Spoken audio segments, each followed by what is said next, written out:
Welcome to the Military Veterans and Creative Careers Podcast, where veterans turn their creative passions into careers, with your hosts, Tom Morkes, Trevor Scott, and Justin Sloan.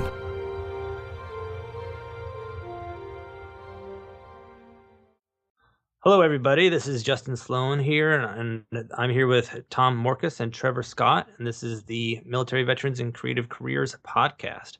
Today, we are kicking off the podcast. We're excited to bring it to you. We're very excited to share our experience, as well as the people that we're going to be interviewing, which are military veterans who've gone on to pursue their passions and live the dream of careers that are creative, such as acting, writing, directing, producing, making games, publishing books. The list goes on. We're going to have all kinds of awesome topics we're going to cover. And the high level of that is my background is I write video games for Telltale Games. I've written Game of Thrones, Walking Dead, Michonne miniseries, Tales from the Borderlands. Done some work on Minecraft Story Mode. I'm writing a lot of books, a couple novels. One I'm really excited about that's coming out right now called Ali Strom and the Ring of Solomon. And book 2 and 3 are both available for pre-order as well. And I also do some screenwriting. And so I'm going to go ahead and turn it over to Tom Morkes and Trevor Scott to do a quick who they are, and then we'll tell you more about why we got involved in this podcast. Sure. So, yeah, I'm Tom Morkes, and I'm super excited to be here. I think this is going to be a great podcast, guys. For those who are listening, we've actually already done some pre-recording of certain actors and certain veterans and creative careers already, which is pretty cool because I've already gotten a sense of what the podcast is going to be about and what we're going to be delivering. And so, as somebody who's always been fascinated by creative fields, whether it's acting, directing, movies, film, video games, books, it's awesome to be a part of this and be able to pick the brains of people who have gone on to do this, and specifically veterans. I think what a great opportunity. And so my background, a little bit about what I do. My background is in the Army. I actually went to West Point, spent 5 years active duty. And then I spent a year deployed to Iraq as a gun truck security platoon leader, came back and spent my last year in an airborne unit where I got to jump out of helicopters, which was pretty cool. But I also knew that it wasn't going to be what I wanted to do with the rest of my life. I knew what I wanted to do was something more creative. So I actually started my own publishing company. I started by writing and self-publishing my own work, built up the skill set to then publish other people's stuff. And so now I'm basically in year two-ish of my publishing company, which is Sergeant Publishing. And we've published or launched close to maybe 20 books, and it's continuing to go strong. So I'm loving being a part of this, and I appreciate you guys letting me be a part of it, Justin and Trevor. And I'll hand it off to Trevor now. Hey guys, Trevor Scott here. I'm also an Army veteran. I did 5 years as well, but I was enlisted in the infantry in the 101st Airborne. I did a year in Ramadi, Iraq, and then a year in Wardak, Afghanistan. I love my time in service, but like Tom, I knew it wasn't what I was going to do for the rest of my life, and got out and I became an actor. I went back to college, got a degree in theater, and never looked back. And I met Justin by doing an interview for his first book of military veterans and creative careers. And when I read the rest of the interviews in the book, I thought it was such a brilliant idea because I learned so much just from reading everyone's interviews. And then when Justin approached me about doing a podcast, I thought that's brilliant because, by far what's helped me most in my career has been talking to other veterans who have been in the business longer than myself and just learning from them. So I think it's a great idea. And did you guys notice how I did not mention my military time? That was a test. See, this is a lesson that we wanted to teach you guys. I actually did it on accident, but I'm making pretend that I did it on purpose because a lot of people do go out into the world and they go into interviews and they introduce themselves into networking events, and they don't mention the fact that they were military, either because they forget or some people are actually ashamed of it. And that's one thing we want to encourage you not to do. We think that this is a great network of people that you can reach out to us, reach out to everybody interviewed in the book, on this podcast, all these other people that are out there in organizations like Veterans in Film and Television and other ones that are willing to, be your network, be your USC, fellow alumni. You might not have gone there, but now you have all these people that have done all these great things that can help you out. And so absolutely, it really is an alumni network. Exactly. So anyway, I was in the Marines for 5 years, and I was a signals intelligence and a martial arts instructor. I had a horrible time and an awesome time. Like the first year was one of the worst years of my life, and the next few years were amazing. And it was just came down to a lot of it's leadership, and are you working like 18-hour days with no days off for 3 months at a time, with everybody being depressed as hell around you, and that a lot of it falls to who's leading you, or or are you kind of being the leader because finally you get responsibility? That's what it came down to for me. I'm sure you guys had other experiences, and I think both of you were deployed. Is that correct, Trevor and Tom? Yeah. Yep. Nice. See, I was never deployed, so I have none of that hardcore craziness to compare it to. So, but anyway, yeah. So the reason for the podcast, like Trevor kind of mentioned, I did this book, Military Veterans and Creative Careers, and it's interviewing all these veterans who've done these amazing jobs, acting, writing, directing, like we mentioned. And then I was thinking, well, this isn't enough. Let's take it to the next level. Let's get these people's voices out there. While you're driving to your car, aside from the audiobook, which also exists and is narrated by Scott Levy, my little side promote there. It's great. He was a veteran as well. Let's get a podcast where we can get these people and many more people out there sharing their stories. And in addition to that, we're not just going to do interviews either. It's going to be us talking about our experiences. Because you heard, Tom, he does some other podcasts. He does some publishing, some writing. Trevor, he's an awesome actor. He's going to take over Hollywood. And then, me with my writing and video games and whatnot. And I've done a little bit of acting back in the day, nothing serious. I had a bunch of short films and one or two. I got like one IMDb credit for I don't want to say it's a horrible movie because you might look it up and know the person who made it, but I wasn't super pumped about it after seeing it. I'll say that. And so anyway, and we all have our kind of various experiences that I think we can definitely introduce you to, but we'll be bringing on other people to kind of fill in the gaps. Yeah, your IMDb experiences have to start somewhere, though, right? Yeah, exactly. Very true. I don't think anyone's first IMDb credit is ever a good one. No. Yeah. It's funny actually digging through some different actors and directors and stuff like that and kind of going through because it's chronological order, right? So it's most recent to oldest stuff and digging into their older stuff and you're like, what is this? Like, what were they a part of? I've actually done that. Looked through IMDb pages of big time celebrity actors and looked at their first couple credits and then looked up those movies and watched them and thought, God, these are horrible, and they're horrible in them too. Yeah. But it gives hope, right? Somewhere. Yeah, it does give you hope, definitely. Yeah, if you look at... Oh, sorry, go ahead, Tom. Oh, no, I'm sorry, Justin. I was just going to say, today I know we wanted to do a quick intro and we wanted to... we kind of really briefly went over everybody's background, but I'm just curious where you want to take today, Justin. Yeah, I think it'd be great to get a little more in detail. I'm sure, people heard me talking 500 miles a minute, which is kind of what I do. I need to slow down and breathe between my sentences, my words. So yeah, let's go around the table, just kind of go into some more detail. It'd be great if we kind of do it interview style. So we could start with me or we could start with you guys. Like I mentioned, I've done some acting, I've done some writing. I actually tried to get into storyboard art for a little while because I thought that would be a way into into writing. I've seen some other people go the storyboard route at Pixar, and then they moved on to writing at Gravity Falls. Shion Takeuchi, who's interviewed in one of the books, and other people who've done similar career progressions. And so that was kind of where I was at that point. And then I became a full-time writer on the side while trying to work and realized that storyboarding was just too time intensive and too crazy for me to pursue. And so if you guys want to kind of ask any questions about, the storyboard world. Did you always know that you wanted to end up writing? Was that always the goal? Now's the time for honesty, folks.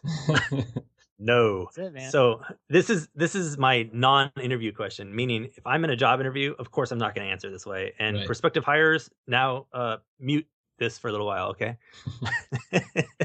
So I didn't actually start writing until 2010. Okay.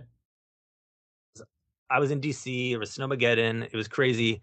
And I think I'd done some comic writing when I was 7th grade or something, and I did a short story for an English class that I was about, and, it wasn't that great, but the teacher was like, oh, this has some promise. And what happened is I had studied abroad in Japan with my buddy, and he had placed well in the Nickel Fellowship, which is a top screenwriting fellowship. And I was like, wow, that's pretty cool. That really inspires me. And so I was like, well, maybe not ready for a screenplay yet, but maybe I'll write a book by the time I'm 50. And so when Snowmageddon happened, I was like, well, I got nothing else to do. Let's try it. And then I think it was 3 or 4 months later, I had 100,000 words written and I was loving life. I was like, this is the best thing in the world.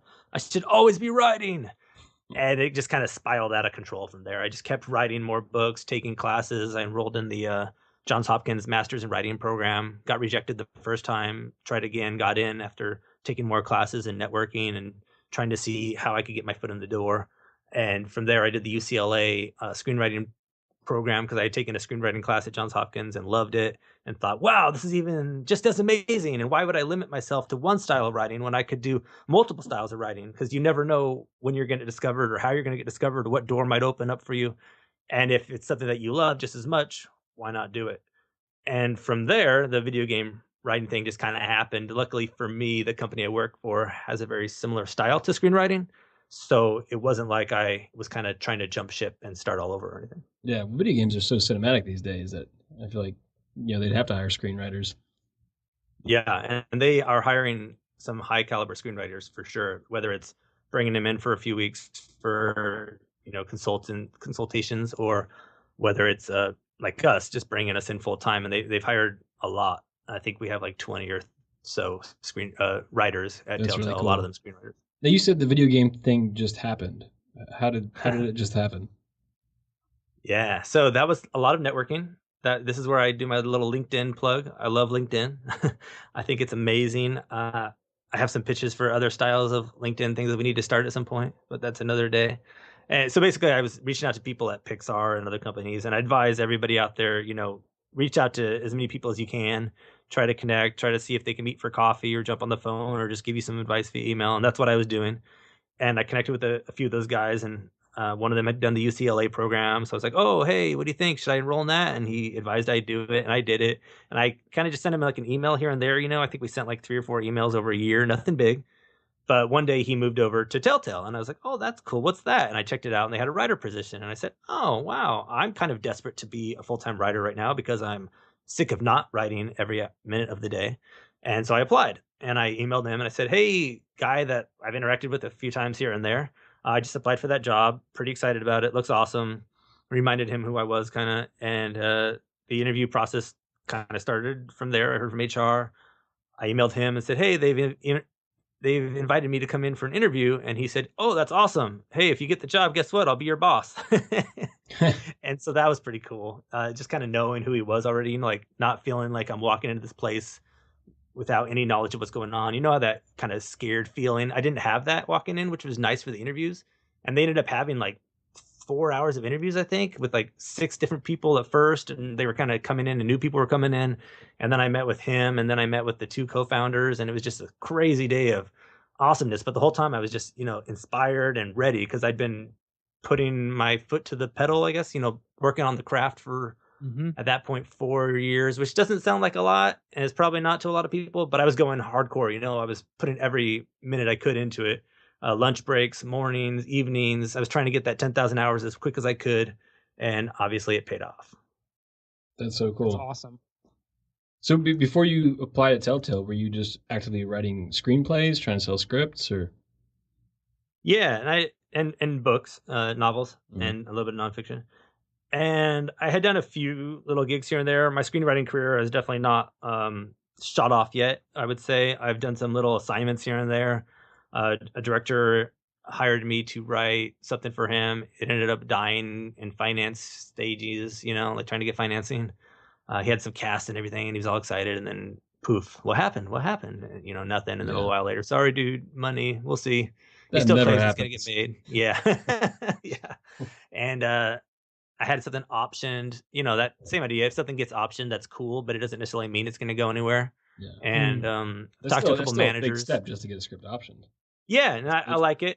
I put it on my Twitter profile for a little while. I don't know if it's still on there. It's like option screen. No, it's definitely something to brag about. That's cool. Yeah, totally. Cool. And yes, I was doing the screenwriting, and I think I had done like 12 to 15 screenplays somewhere in there. And so when the job opened and came along, what they did anyway at that time, they don't do it anymore, is they hired a couple professional readers from Hollywood, and they read all the screenplays that we would submit. So we submit 2 samples, and they would read them, and if they liked them, they would send it up. And I submitted a feature and a pilot, which was smart in hindsight, because the pilot, it's like 30 pages or less, like 22 pages, something like that. And so the co-founder was able to read it, actually, because it wasn't a 120-page script, And so he actually read it and commented on how much he loved my dialogue, and we were able to talk about the actual characters in there. And so just kind of a smart takeaway there. And maybe that's not the best, advice for everybody. Maybe if they're asking for writing samples, features, and don't go out there and write a pilot just because you want to have something short to submit. But I always am a big fan of having multiple samples, I guess is the best way to say it. You know, like a lot of people say focus on one genre, or focus on one style of writing, or focus on, you know, just doing features versus pilots or something. I don't know if anybody says that, but they might. And I would say you never know what doors are going to open. So if you are able to get 3 awesome feature scripts, get 3 awesome pilot scripts, get 3 amazing novels, and just publish those and write another 20. But, you know, never stop and just keep trying to bust out more and more. But at the same time, taking your time to make sure they're awesome. Wow. Yeah, man.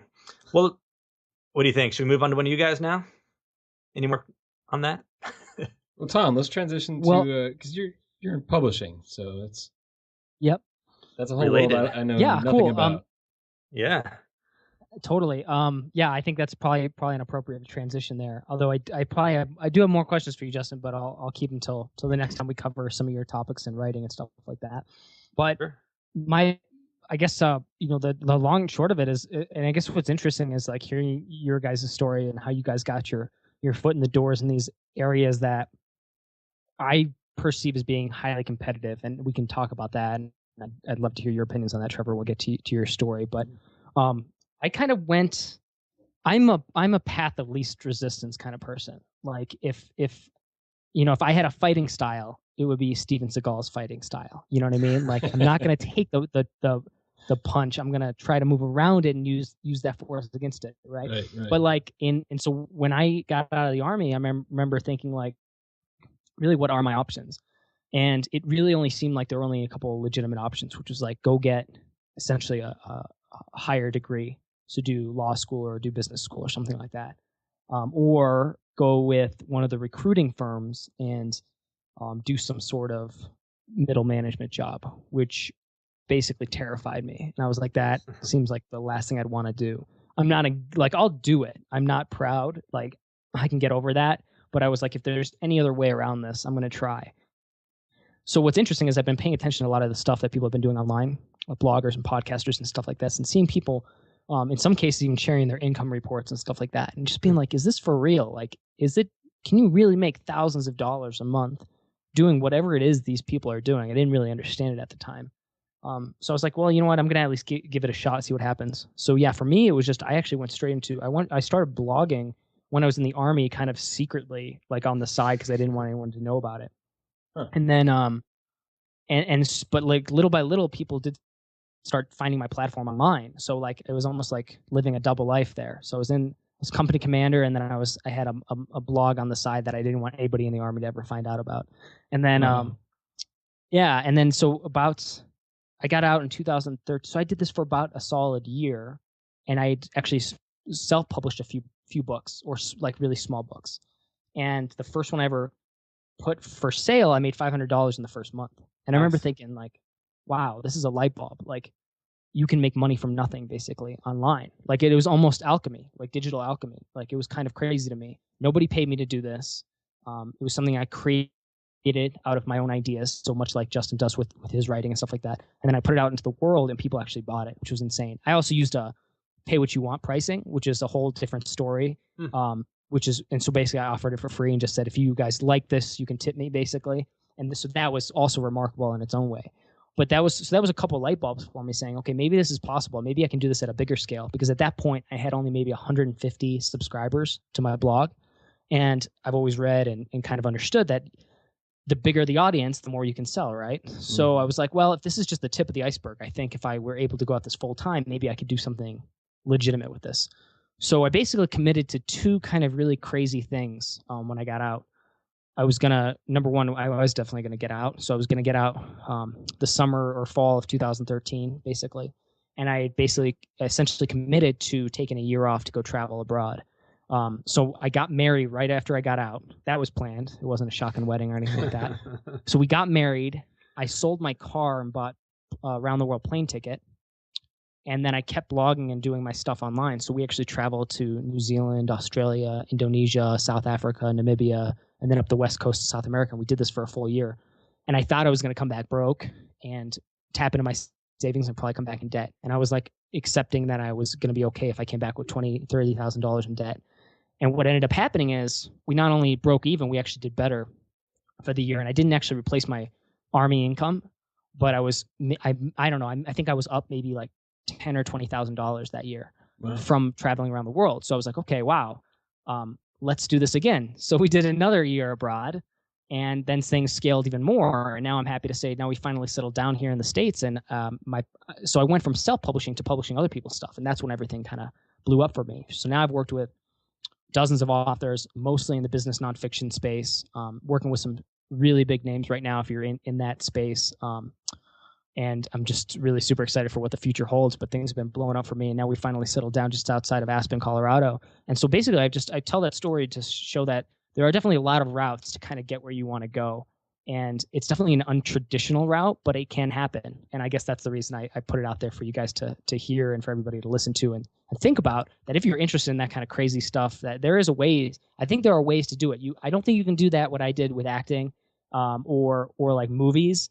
But I think in some other realms, in the writing realm and in some other, there are these kind of like alternative routes to kind of develop the lifestyle and the business that you want. I definitely think that applies to acting. I think that applies to a lot of creative careers, because most creative careers aren't, a normal 9-to-5, sit at your desk and eventually you'll move up the ladder and get promoted. You kind of have to take it into your own hands and find ways around the usual way people are doing things. Exactly. And so that's my bit. Two questions there. Oh, go ahead. I was gonna say, what were you blogging about while you were in the Army? So I would actually, we've actually talked about this, I think, offline. I don't know if we've done it in any of the interviews yet, but you guys obviously both know about Stephen Pressfield, author of The War of Art, and one of my favorite fiction books of all time, which is Gates of Fire. But I remember, so I've read most of his books, always been a big fan. Actually didn't know he did any nonfiction writing until like a few years ago. And I remember picking up The War of Art and just being like, wow, this is so good, because he tied in like this like military aspect to creativity. And so it really resonated with me. And I remember thinking, I wish him or somebody else would write on this topic more and tie in, military stuff with creative things, whether it's business, entrepreneurship, writing, art, and so on and so forth. So that was the gist of it. I just started tommorkes.com, my own, personally branded website.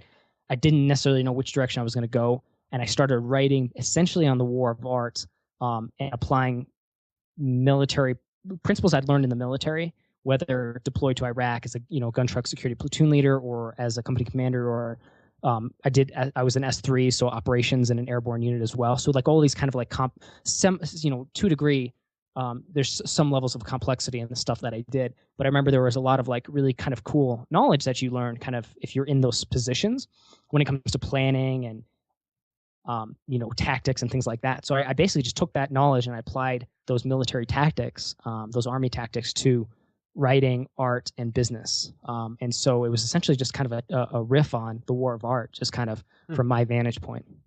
That's so interesting.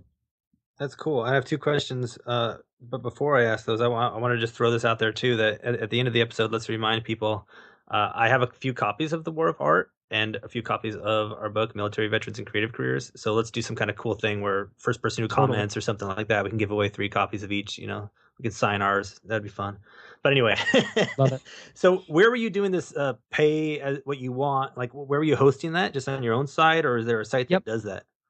So I was using Gumroad.com, and you can embed. So Gumroad is just like this platform that allows you to sell directly to your audience. I think it's blowing up actually pretty big in the last year or two in the online space that I kind of find myself in a lot. And so it's a great way that if you were creating a book or any kind of product, maybe if you're doing music, if you're writing a novel, if you're doing film, you can sell directly to your audience using Gumroad. So instead of like trying to develop some kind of crazy back end or selling through another platform like Amazon, which takes the majority of your income or quite a bit in some cases, 70% sounds good, but it's nice to get 95% from Gumroad, for example, if you have an audience built up already. So that's what I used, Gumroad, and they had pay what you want option basically baked into their software. So I didn't have to do anything engineering wise to get it set up. Literally just had to paste a link and said, here it is. And it was basically just that bootleg, for lack of a better term. And then I was able to start making money almost instantly. And anybody can do that with their writing. So you could do that with your books, Justin. If you don't have if you aren't exclusive to Amazon, you could take Military Veterans and Creative Careers, the book, and you could use Gumroad and sell it directly to your audience, which is pretty cool. Yeah, and I'm not for those listeners out there who aren't familiar with this stuff. Amazon does all this exclusivity, and they give you some promos or whatnot you can use, such as their advertising. You can't advertise through them if you're not part of this, and can't offer these like free promos and whatnot. I no longer do that. I do it with some of my books, like Creative Writing Career 2. We're doing it for 3 months, just so that we can do the advertising.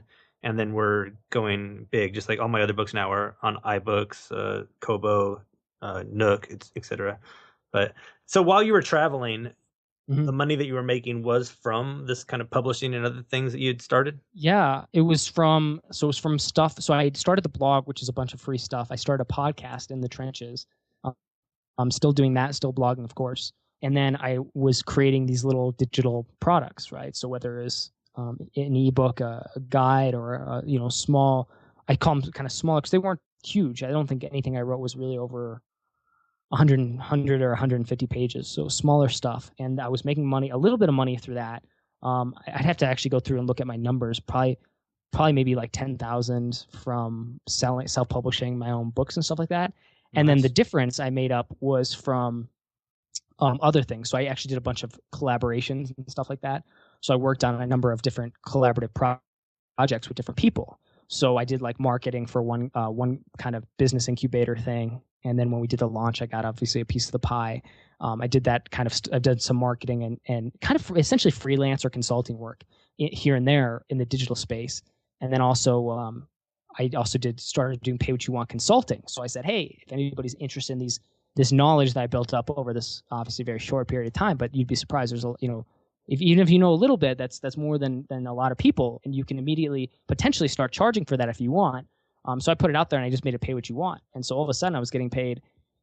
I did the math. I think it was on average, I was making like anywhere for, I think it was on average, I was making over $100 an hour from consulting.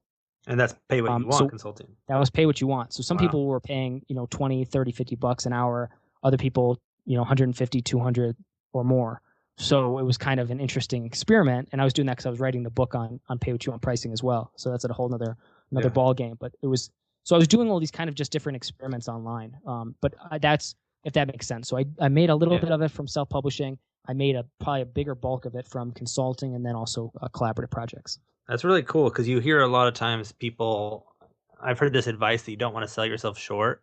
And like, you go out there and you think, oh, consulting, what do I know? What am I an expert on? Or write a book? Like, what should I write a book on? Somebody else will write a better book. But I think that's awesome that those people kind of validated it for you. Like you didn't have to self-validate. They were doing it. And that's great, man. Yeah. And I think what you said too about kind of, you have a certain level of expertise and you can sell that. That's why I wrote that first book, Creative Writing Career, because I had gone through all these steps, of interviewing all these people and talking about how do I get in? And I was like, well, now I know kind of how to get in, meaning what kind of steps you should take to get to that first level of success. And so I was like, I could write a book on that because there's not a lot of them out there. They're all written by 20-year-old veterans who, by that I mean people who've been in the industry for 20 years, not military veterans. And they're all jaded and they're like acting, writing, you'll never get in. But those kind of books are depressing. And anyway, that sounds like an awesome journey, Tom. How about the podcast? Yeah, man, I definitely had. Did you have any more questions, Trevor, about the writing? I was going to say, in the very beginning, how did you gain an audience base for your blog, especially without letting your unit know about it? Yeah. So it was so I didn't tell anybody like in person. I actually remember I didn't even really tell my family, but I might have told like one of my brothers or sisters or something like that. I was like, here, keep it on the DL. And then it was funny because I remember at one point we'd all met up for like a family meetup at one point during the year, and somebody had mentioned it, and then everybody else saw it, and it was like even secretive, like within like people who were very close to me. And then online though, I joined basically a few different communities online. So I found Facebook groups that were talking about this kind of stuff, whether it was like online business or internet marketing. I kind of shy away from the internet marketing stuff because a lot of it can get really shady really quick. And there's just like a lot of people you can't trust. But I basically found the people who were doing stuff online that I respected and admired, and I connected with them. And I basically requested that to interview them on my podcast. And then from there, little by little, I learned what they were doing. I figured out how they were doing it. Some cases I joined their communities, and then I started doing guest posting on their websites. So Paid to Exist by Jonathan Mee was one of the first guys I wrote an article for, and it was kind of on that war of art type thing.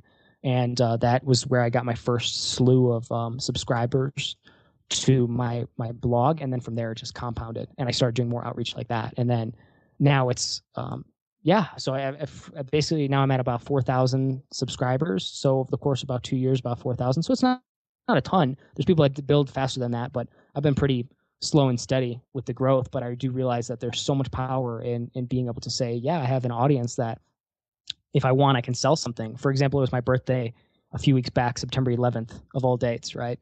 And so I did a giveaway on my birthday. I said, hey, everything on my site is pay what you want. Most of it is normally, but I made a few of the products I published through Insurgent Publishing pay what you want as well. And I said anybody that contributes more than $1, I'm giving away these different gifts. I called them an Insurgent Publishing surprise box, which sounds really, really creepy, and you don't know if it's going to be or not. But I basically said, hey, you're not sure what you're going to get in it, but you'll get something. And so 10 people won. And I ended up getting raising, maybe over $1,000 in one day from contributions that people didn't have to. It was totally free if they wanted, in most cases, or very marginal, like $1 or $2 or something like that.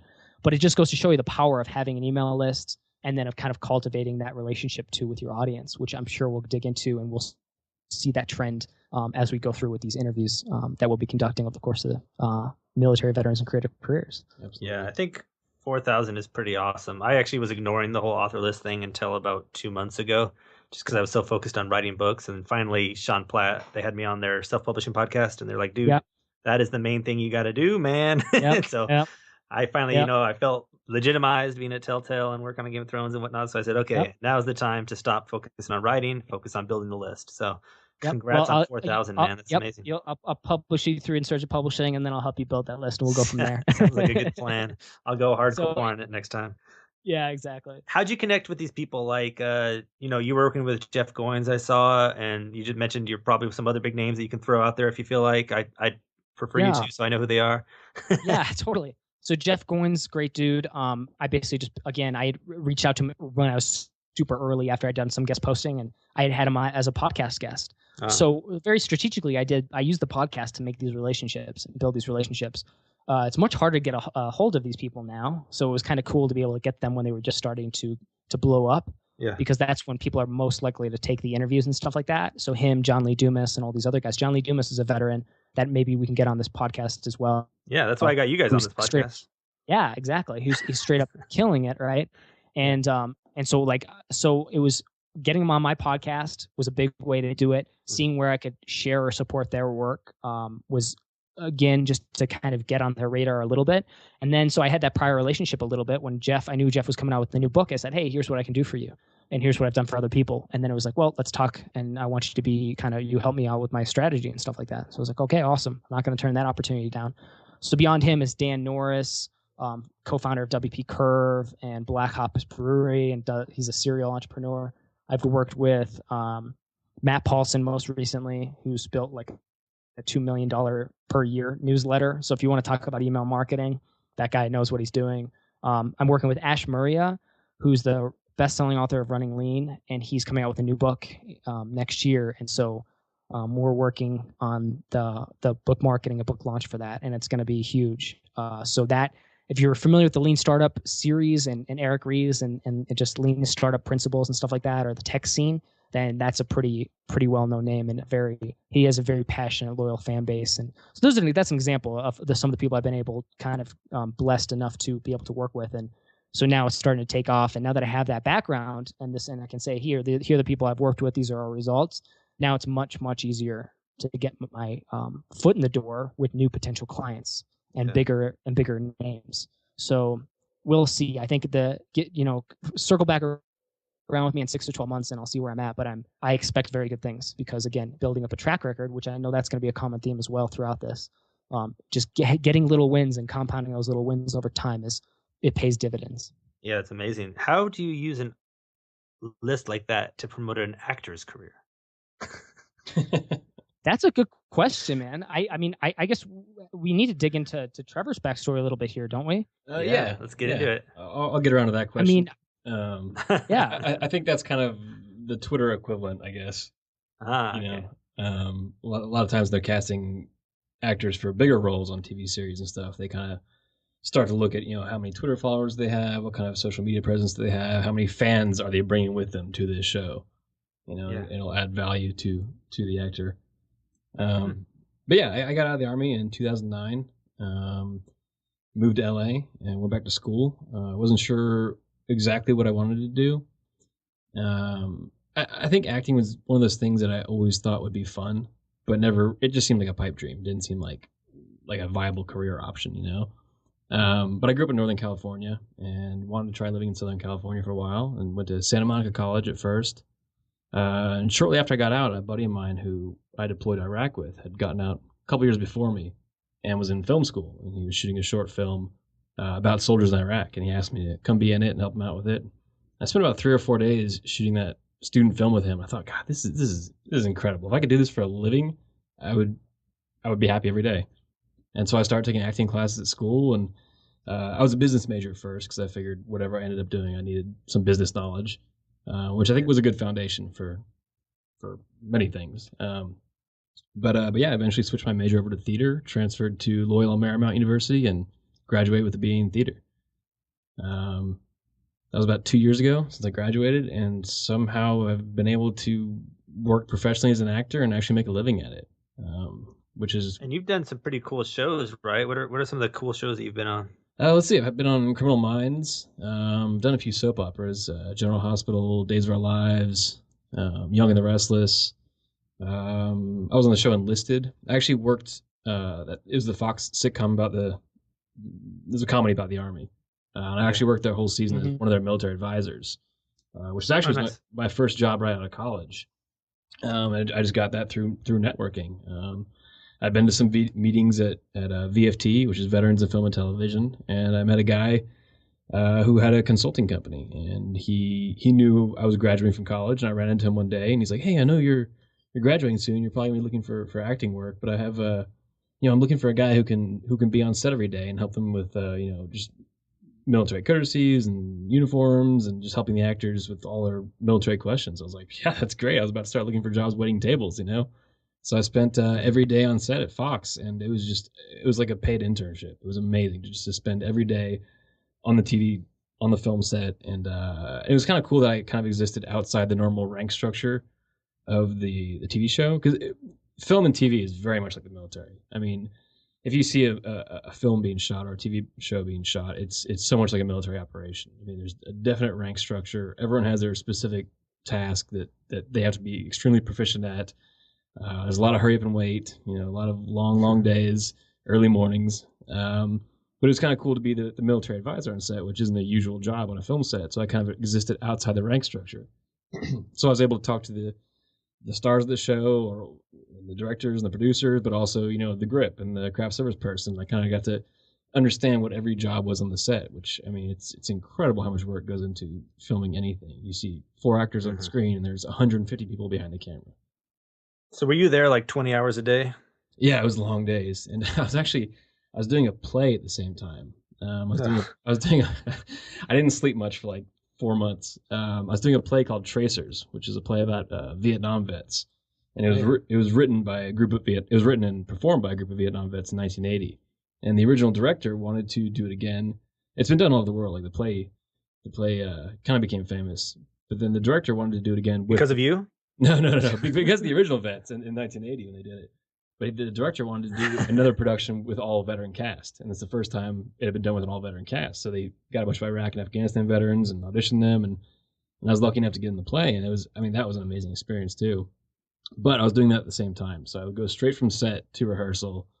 I worked from 6 a.m. to 7 p.m. on set, and then I go to rehearsal from about 7:30 to like 11 or 12, and then I get home, sleep for a few hours, and do it all over again.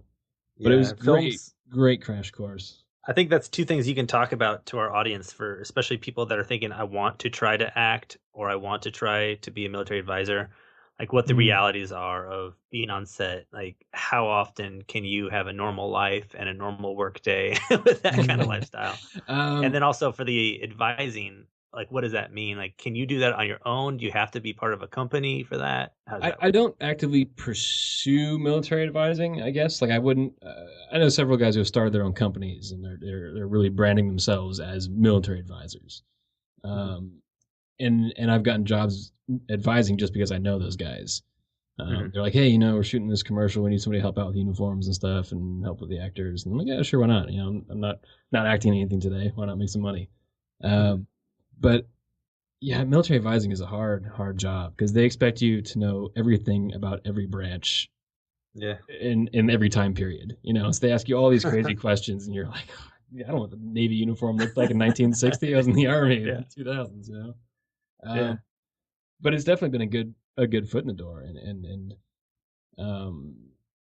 I'll say I always try to tactfully point out that I'm an actor first and foremost, which has helped. I mean, when I worked on Enlisted, I had no credits, like no professional credits. I'd done theater, college theater and stuff, but then just from hanging out with the writers and the directors and stuff, and they ended up giving me a small role in the show, and that was my first real legitimate credit was on Enlisted. So that was like my first, that'll forever be my first peg on my professional acting resume, and that was all because I was on set helping them advise. That's awesome. Yeah, and then so tell us a little bit about. I'm super curious. Like, I think that's a great question. Like, how long? What is it like on set? But I'm also curious, like, what has been your experience in terms of like finding new gigs, right? I feel like that's a constant challenge for actors. It is. I mean, I think and just from talking to actors who've been in the business for 20 plus years, it's the constant thing. You get used to constantly interviewing for your next job, and it's just you get used to it, I guess, and it becomes part of the excitement. And I think part of the draw for me for acting was that every project is something totally different. I'm never doing the same job, and even if you're playing similar characters you've played, every director works in a different way. Every set runs a little bit differently. But usually it's really long days on set because usually they're trying to get everything shot in a certain amount of days on a certain budget. So you have to expect to be on set at least 12 hours every day. But it's great. Like I said, it's like a military operation. You bond with the crew and the cast, and it's by the end, everyone feels like they had created the great thing together, and they've bonded so much over a period of just 3 or 4 weeks. Is there so tell me a little bit about that. Like I find that really fascinating, and I've always kind of viewed it that way. Like if you were a producer or director, that it must be like managing a platoon or a company or whatever. Absolutely. In an operation. But tell me a little bit about the difference between television and movies. Like, what is there a different atmosphere to it? Is there a different? There is. What are the pros and cons? And I think the biggest difference that I didn't expect was that with film, the director's in charge of everything. The film is definitely a director's medium. They buy the script, or the studio, whoever buys the script, but then it's really the director's choice to cut things out of the script or change the script or just shoot it whatever style he wants. Whereas television, the writers have all the power. The writers are the producers of the show. Most TV shows actually have a different director every episode. Sometimes there'll be a director attached as also a producer, and then they'll shoot like every other episode. Like they'll shoot all the odd numbered episodes. But TV, shooting anything involves so much preparation, which is why you sometimes hear of a movie, a year before it comes out, because you have to get so many ducks in a row before you shoot. And television is no different. So while you're shooting usually sitcoms shoot one episode a week. So while you're shooting one episode, there's a whole team in the office preparing the episode for next week, getting locations, getting vehicles, getting costumes, casting actors for smaller roles. And so sometimes they switch back and forth between directors. They'll have a guest director every other episode. But it's really the writers that have all the power on TV. Rightly so, and then we should have it in all Interesting avenues. And it's funny because sometimes writers get so screwed over in the film world. They sell a script and then they have nothing to do with that after that.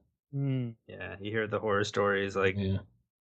Well, no, I'm thinking of the novelist anyway, but like Forrest Gump, right? Originally, that guy didn't get anything, like the novel guy, and then Really. Yeah, and I'm sure screenplays, people take it over. Like the guy, it's funny because you hear about Craig Mazin wrote Identity Thief, and that's awesome and it's cool. And then you read behind the scenes stories, and you're like, oh, some guy in Florida wrote that and then Craig Mazin did the rewrites, and he got credited on it. And there might have been like 100 other people in between on these movies usually who do all these rewrites on it. And so when you're talking about the guy who wrote it, it really just means they're the guy who made it good. They took whatever the other people had They and smoothed it redid out. And yeah. so it's pretty funny. I have a weird question for you, Trevor. And it's about your personal experience with acting. Do you ever feel like, were you ever afraid of actually acting and getting out there on stage? And then did you ever feel like a phony? And then on top of that, did you ever get, if the answer is yes to those, did you ever get over yes. that? Okay. Yeah, I'll say, I was in the infantry. I've been in plenty of firefights and been blown up and shot at, RPG'd and all that. Not saying that to brag, but I'm saying the first time I got up in front of an acting class to do a monologue was the scariest thing I've ever done in my life. Yeah. And it was unexpectedly scary. I mean, my first acting class, I had to do like a 2-minute little monologue. I just had to memorize the thing and get up and say it. I don't even think there was any acting involved. I think I just got up, spewed the lines out, and then sat down. I was like, what was that? Yeah. And it's such a rush. And for me, it's really replaced the rush of combat and being in the military and that constant adrenaline. And I think it's always scary, especially if you're stepping outside of your comfort zone for a particular character or role. But I like that. I think in my life, I've always tried to throw myself into ridiculous and uncomfortable situations and then figure my way out of it because it's interesting to me. And that's really part of the rush, And I'll also add that if film is a director's medium and TV is a writer's medium, I'll say that theater is definitely the actor's medium. Because once you step on stage, no one's going to stop you. No one's going to call cut, tell you to do it a different way, or you as soon as you step on stage, it's just go, and you're just riding that wave of the play for an hour and a half or however long, and without stopping. Yeah, and we're going to delve into a lot of these topics more in the future, and I think that should be definitely one of them. Like you have talked about, in person and offline and whatnot about the importance of theater. We should definitely delve into half an episode devoted to theater and totally. For all those actors out there. But I loved what you were just saying now about how you dive in and you're scared but you're going in anyway and you're throwing yourself out there, and I think that's key to all of these creative endeavors. People, you gotta get out there and network even if you're scared too. You gotta, if you're going to the Austin Film Festival, you gotta walk up to people, take a shot of Red Bull or vodka or whatever you need to first, but get off the couch. Yeah, go definitely. talk to people. Usually both at the same time. Zone. Yeah. You gotta, I'll be doing both. For sure. Nothing great happens when you're in the middle of your comfort zone. You got to push to the edge of that comfort zone to really make progress, I find. Yeah. That's awesome. Yeah, and I'd say I'm in the zone when I'm sitting here typing, but if Tom hinted at, if you're not out there building an author list, a mailing list or something, then you're not going to reach the audience that you need to. Same idea with acting. If you're not out there, obviously you got to audition like crazy, and that's a whole beast in itself that I don't ever want to touch again. Yeah, auditioning is terrible. But I will say probably 80% of my acting work has been through networking and just through friends who are involved in other projects, and they somehow introduce me to the director or whoever's in charge and get me on the show or movie or whatnot. Cool. That's awesome. Right, guys. Yeah, any last wrapping ups before we close out? One last thing for Trevor, but I know we'll dive into this more later. But I'm curious, do you have any particular goals as an actor? I guess if it was writing, I'd be like, okay, I want to write a bestseller. I want to do this, or I have these might have these grandiose views of what I might be able to do. I'm sure Justin might have similar goals for certain things, like get a he got his script optioned, right? But I'm sure it'd be great to see that on screen or something like that. But I'm curious, for you as an actor, do you ever think about that in terms of I'd really love to work for this director, or I'd really love to be on a movie like this or something like that? Yeah, absolutely. I mean, I think my goals are always changing because I think I had a college professor once tell me I had divine discontent, where every time I meet a milestone, I'm immediately looking at the next thing. And I think that my goal for the longest time was just to make a living as an actor. It was just to make enough money acting that I didn't have to worry about anything else. Waiting tables or driving for Uber or whatever, all the different jobs that actors do on the side. And I'm doing that now, finally. It's awesome. And trying to maintain that. And it's just, it's a constant hustle, and it's constant networking. And, I was working on a film last week that one of the guys is the head stunt coordinator, and he's also an actor in the film, and he's acting in another film next week, and he got me on that one. So it's just kind of, you know, a constant looking for your next job. But yeah, definitely I think doing great films that really influence people is my goal, my biggest goal. You know, it's great to do the big blockbuster films, and that'd be fun. But you know, really, really, I think thoughtful films, especially ones that deal with things that interest veterans. Because even though I'm out of the military, I think being a veteran will always be part of who I am, and I constantly work with other veterans in the industry. Yeah, and I think it's great to, you know, kind of know that now that we're on the podcast with you, if me and Tom decide to become actors, we're set. Oh, I'll send you my headshot. What's your goal, Tom? Oh man, I'm the same way though. Like as soon as I hit a goal, I'm like, what's next? And then I'm like really depressed with myself afterwards. I'm like, why am I? Like I'll hit a goal and I'll be like elated, and then the next day I'll be depressed because I've set a new goal and I'm so far away from it. That's the way to do it, I think. Totally. I don't know if that's I don't know if that's good. Like maybe it's like the bit of Irish in me or something like that, just constantly depressed or what. I don't know. But my goal, it's funny because like I just kind of sat down and evaluated my goals for the next year, and I don't do it on New Year's. I usually do it in September so I can kind of adjust fire if I haven't hit them yet by the end of the year. So for me now, it's just a matter of, I think, becoming the best independent publisher in the world for nonfiction business books. Oh, well, then I'm going to have to get one of my books to you then. That's the way to do it. Oh, man, that's what I'm saying. Like, let's work together. Yeah, it's a good goal. Mine, by the way, is the 8-year. I have an 8-year goal I wrote on the wall right next to me, actually, Pixar. So I want Pixar to hire me as a screenwriter, which basically means they hire you to come in for a year or two or however long it takes, and you write the screenplay for them, and it's very collaborative and very similar to Telltale, I hear. But you know, just having that credit on and it's a very hard goal to achieve because you can't just, you know, set your mind to it and say, I'm going to make it happen. It's up to a lot of outside forces. So it's kind of, I'm going to do everything in my power to make it happen. And if it doesn't happen, I'm not going to shoot myself over it, but it's on the wall, you know. I love it. Yeah, good times. Cool, and guys. Also bestseller and all that other stuff, of course. Yeah, we'll make it happen. That's easy. Oh yeah, Oscar. I'll add an Oscar in there. And an Oscar, of course, an Oscar. Emmys, all that, whatever. Yeah. Awesome, guys. I make an amazing podcast. That's my immediate goal. You know, I want to see that milestone taken care of. We're doing it. We're going to bring some amazing folks on to talk to all you listeners out there. Hey, we might even, you know what I think would be fun? I'm just going to throw it out there. We'll see if it happens. You guys can encourage us down the road if we haven't done it yet. It'd be cool to bring on a couple people who haven't got established yet and kind of mentor them live on the show. Like, what have you done? Oh, here's what we think you should do. I think that'd be kind of cool. So we'll see where this goes, guys. I love it. Cool. Awesome. Well, thanks both of you. And for everybody out there, this has been the Military Veterans and Creative Careers podcast. Thank you for tuning in. This episode has been brought to you by NoPap Positional Pillow. You can find them at nopap.com. That's NOPAP.com. They're offering an exclusive 15% discount to our listeners using promo code CreativeVets. NoPap is owned and operated by a fellow military veteran.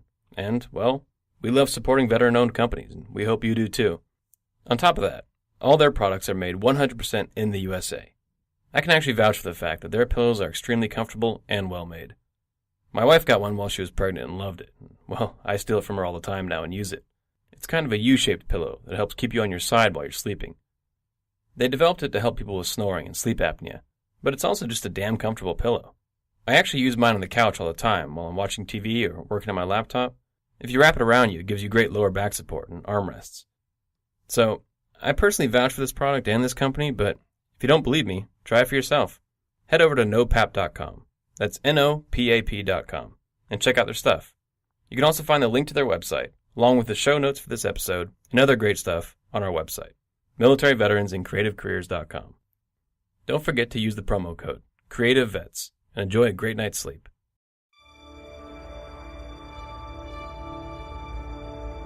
For more podcasts just like this one, along with show notes, free resources, and more, go to www.militaryveteransandcreativecareers.com.